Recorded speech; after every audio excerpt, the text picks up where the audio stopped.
नमस्कार। योग सभी चाहते हैं कि योग आना चाहिए, लेकिन उसकी बहुत सारी ऐसी महत्वपूर्ण बातें हैं जिनको अगर हम नहीं सीखें तो ये मान के चलिए कि योगासन हमारे अधूरे रहते हैं। एक आसन है वज्रासन, जिसके बारे में मेरी पहले चर्चा हुई है, लेकिन आज जो विशेष चर्चा इस बात पर है कि वज्रासन पहले बात तो हमें आना क्यों चाहिए और दूसरी बात उसका विशेष इफेक्ट कहाँ क्यों पड़ता है। देखिए, वज्रासन इसलिए हमें आना चाहिए कि पाचन तंत्र को स्ट्रोंग करने के लिए इससे बेस्ट आसन नहीं है। खाना खाने के बाद करने वाला ये एकमात्र आसन है। पहली बात तो ये है। दूसरी बात, जिसको अपने पेट के पाचन को स्ट्रोंग करना है, अपने पेट के भोजन को पचाना है, अच्छी तरह पचाना है, तो वज्रासन खाना खाने के बाद 10 मिनट कम से कम करना चाहिए। इसलिए वज्रासन आना चाहिए। और अगली बात यह भी है कि जो महत्वपूर्ण आसन है, जो हमारी कुछ बीमारियों को ठीक करते हैं, वो वज्रासन के ग्रुप में ही आते हैं। वज्रासन करने के बाद ही वो आसन होते हैं। जैसे वज्रासन में बैठकर ही मैं आगे झुककर जो करने वाले आसन है, चाहे शशकासन हो और चाहे योग मुद्रा हो, चाहे पीछे जो सुप्त वज्रासन है वो हो। सुप्त वज्रासन बहुत महत्वपूर्ण आसन है हमारे पेट की नसों को, नलों को ठीक करने के लिए, नाभि को एक सेंट्रलाइज करने के लिए ये बहुत ज़रूरी आसन है। ऐसे ही उष्ट्रासन जो है वो पाचन तंत्र को स्ट्रोंग करने के लिए बहुत ज़रूरी आसन है। ये सारे आसन जो हैं वो वज्रासन में बैठकर ही हो पाते हैं। तो अब वज्रासन में बैठकर हो पाते हैं तो वज्रासन बैठना जरूरी होता है। देखिए, जिनको बहुत ज़्यादा घुटने की प्रॉब्लम है, जैसे नी पेन है या नी की कोई हैवी प्रॉब्लम है, उनको तो खैर मना ही है। बाकी वज्रासन को सभी को करना चाहिए। क्यों? क्योंकि साथ में ये पिंडलियाँ जो हैं ये भी इससे नरम होती हैं, इससे प्रेशर में आती हैं और हमारी पेट की गैस की प्रॉब्लम कम होती है। इस आसन को हजारों सालों से किया जा रहा है और खाना खाने के बाद इसको करना चाहिए। अब समस्या ये आती है कि आम व्यक्ति आज वज्रासन कर नहीं पाता। क्यों?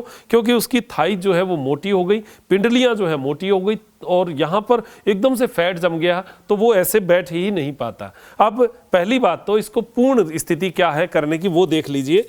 पूर्ण स्थिति ये है कि ये जो अंगूठे हैं ये दोनों आपस में इसमें भिड़े रहेंगे और जो ये हमारी एड़ियाँ हैं ये बाहर की ओर खुली रहेंगी। इससे हमारे पिंडलियों की वो वेन दबेगी जो वायु के को रिप्रेजेंट करती है, जो अंगूठे से निकलती है और हमारे पेट की नसों तक जाकर हील करती है, ठीक करती है। अब ये तो आपने बैठने का तरीका देख लिया। अब इससे नेक्स्ट जो बात है वो ये है कि हम बैठे कैसे। आम तौर पर मैंने देखा है कि वज्रासन जो है आम व्यक्ति से बैठना मुश्किल होता है। कैसे?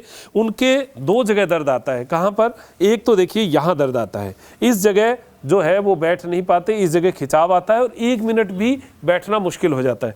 दूसरा दर्द आता है यहाँ पर, यानी दर्द नहीं आता, यहाँ पर जो है टच हो जाता है और यहाँ खिंचाव ज़्यादा आता है, तो उनसे बैठा नहीं जाता। तो इसके लिए आज मैं एक उपाय आपको बताता हूँ। देखिए, घर में पिलो सबके पास है और पिलो का उपयोग करके हम वज्रासन को बहुत अच्छी तरह सीख सकते हैं। मैंने बहुत लोगों को वज्रासन इसी तरीके से सिखाया भी है और 10-15 दिनों में वो वज्रासन करने के लिए तैयार भी हो गए। तो आप भी अगर वज्रासन नहीं कर पा रहे हैं तो इस आसन को अपने पैकेज में डालिए, क्योंकि ये पेट के लिए रामबाण आसन है, दिमाग के लिए यानी मानसिक शक्ति को मजबूत करने के लिए बहुत अच्छा आसन है, रीढ़ की हड्डी को मजबूत करने के लिए बहुत बढ़िया आसन है। मूल बात है वायु अगर कंट्रोल है, शमन है, तो हमारे बहुत सारी व्याधियां जो हैं वो उसी से ठीक हो जाएंगी। और आजकल 40 के ऊपर के जो लोग हैं वो वायु से कुपित हैं। बाकी 40 के ऊपर की बात नहीं कह रहा, 40 से नीचे की भी यही हालत है। लेकिन हम लोग एक उम्र को अगर पकड़ें तो 40 के बाद में स्थितियां और ज़्यादा प्रतिकूल हो जाती हैं। तो वज्रासन को करने के लिए सही स्थिति जो है वो बनाने के लिए क्या करना है? देखिए, अगर यहाँ पेन होता है तो पक्की बात है आप एक ये पिलो जो है ये पाँव के इस जगह ऐसे यहाँ दर्द होता है तो इस दर्द को हमने यहाँ पर वैक्यूम दे दिया, जगह दे दी। जगह देने से क्या होगा कि ये जो पिलो है ये प्रेशर में आएगा और यहाँ का दर्द हाथों हाथ गायब।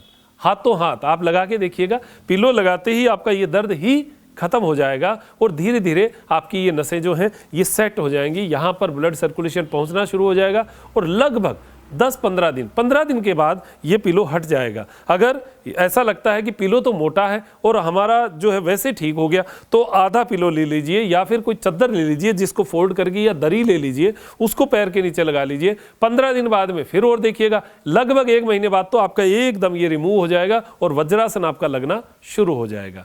ये तो है पहला उपाय। अब दूसरा जो प्रॉब्लम आती है वो कहाँ आती है? यहाँ पर ऐसे ऐसे रह जाते हैं। कई लोगों को मैं कहता हूँ कि आप वज्रासन लगाइए तो कैसे बैठेंगे? ऐसे बैठेंगे, ऐसे। ये स्थितियाँ क्यों हैं? क्योंकि यहाँ पर स्टफनेस आ रही है, पूरा पाँव भारी हो रहा है, यहाँ पर जो पिंडलियाँ हैं, जो हमारे हिप्स हैं, उसके ऊपर बहुत ज़्यादा फैट आ रहा है। तो उसको ख़त्म करने के लिए क्या करना है, ये जो अगर आप हिप्स और इसके बटक्स के लिए और थाइज के लिए कोई अगर एक्सरसाइज नहीं भी करते, कोई योगासन नहीं भी करते, ये भी कर लेंगे, इससे भी स्टफनेस तो निकल जाएगी। मैं फैट की नहीं बात करता या बहुत ज़्यादा ऐसा नहीं कहता कि आपका पतले हो जाएंगे, लेकिन फ़र्क तो पड़ेगा, लेकिन स्टफनेस जरूर निकल जाएगी। आपको ऐसा लगेगा कि जैसे पैर नरम हो गए। तो ये एक पिलो जो है ये दोनों पाँव के बीच में ऐसा लगा लीजिए। अब देखिए 2 पिलो लगे हुए हैं, इसको बैठने के बाद में आप आराम से वज्रासन में बैठ सकते हैं। जिनको घुटने की भी प्रॉब्लम है, जैसे हल्की फुल्की, बहुत ज़्यादा लिगामेंट घिसे हुए हों, डॉक्टर ने मना किया उसके लिए नहीं, लेकिन जो हल्की फुल्की प्रॉब्लम है वो भी इन दोनों को लगाकर वज्रासन में बैठ पाएंगे। और इसकी प्रैक्टिस करें 5 मिनट, जैसे शुरू में 2-3 मिनट करिए, फिर 3-4 दिन बाद में 5 मिनट पे आ जाइए, फिर धीरे धीरे उसकी क्वांटिटी बढ़ाइए। 10-15 दिन बाद में आप इसको 10 मिनट तक भी कर सकते हैं। खाना खाने के बाद तो जरूर बैठिएगा और आप 5 दिन बाद में अपना रिजल्ट देखिएगा कि पेट से संबंधित आपको कितना हल्का महसूस हुआ है। आपकी गैस बनने की जो क्वांटिटी है वो कम हो गई है, आधी हो गई है, आपके पेट का पाचन जो है वो सुधरना शुरू हो गया है। ये एक आसन से ही आपको लाभ मिल जाएगा।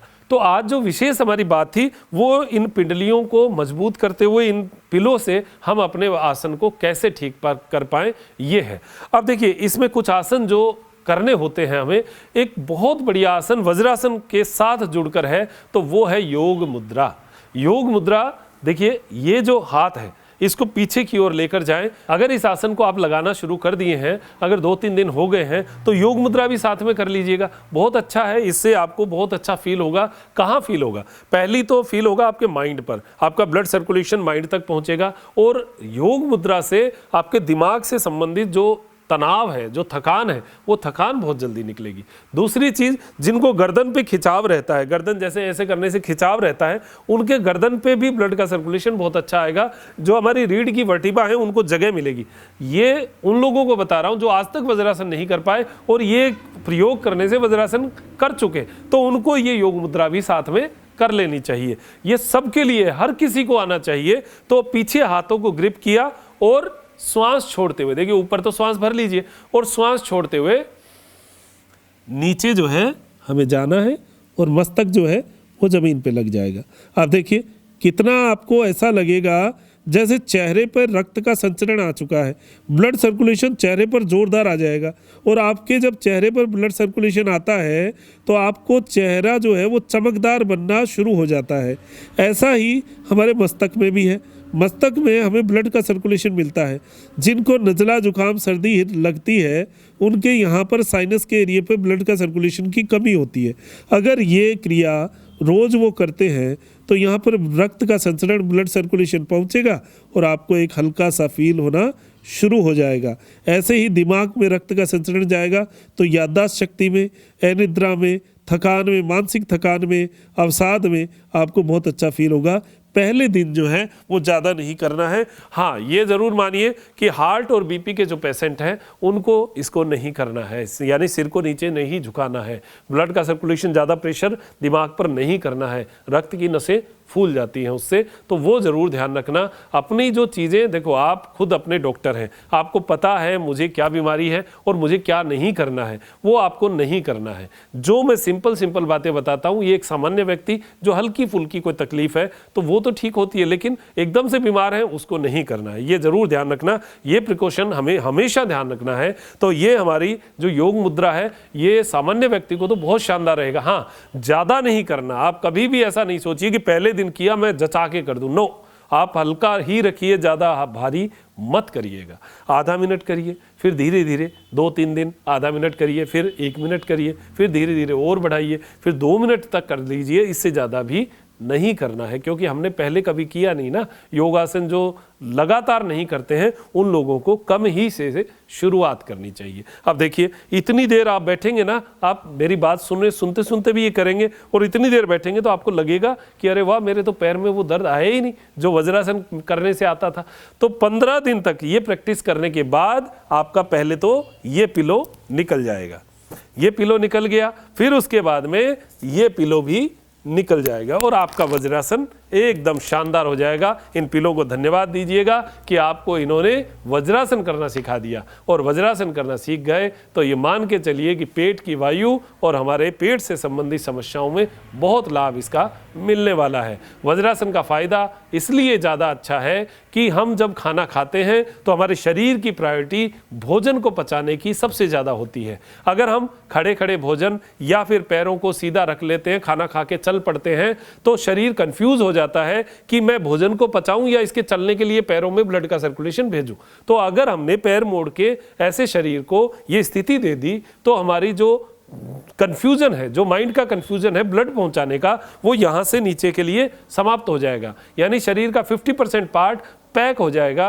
तो जो लेबर 100 की थी वो 50 नीचे पाँव में जा रही थी, वो नीचे नहीं जाकर वो 100 की 100 लेबर पेट पर काम करेगी और पाचन को, गति को बढ़ा देगी। इसलिए वज्रासन बहुत बढ़िया है। ये यहाँ से ब्लड के सर्कुलेशन को लॉक कर देता है और हमारे पेट के पाचन को बढ़ा देता है। तो आज इस महत्व को आप समझिएगा और आज से ही वज्रासन को स्टार्ट करिएगा। बहुत गंभीर स्थिति है, पैर नहीं मुड़ रहे या बहुत गंभीर स्थिति है, उनको नहीं करना, बाकी वज्रासन को आराम से करें। आगे झुकने के आसन उन लोगों को नहीं करना चाहिए जिनके स्लिप डिस्क की प्रॉब्लम है, कमर से संबंधित बहुत ज़्यादा सीवियर पेन है, उनको नहीं करना है। इतना ध्यान रखना। बाकी जो और चीज़ें हैं आपको धीरे धीरे और भी बताते रहेंगे। तो अब इसी प्रकार आप जुड़े रहिए और अब दीजिए इजाज़त। मुझे डॉक्टर मनोज योगाचार्य को त्रिनेत्र टीवी के लिए त्रिनेत्र योगधाम से नमस्कार।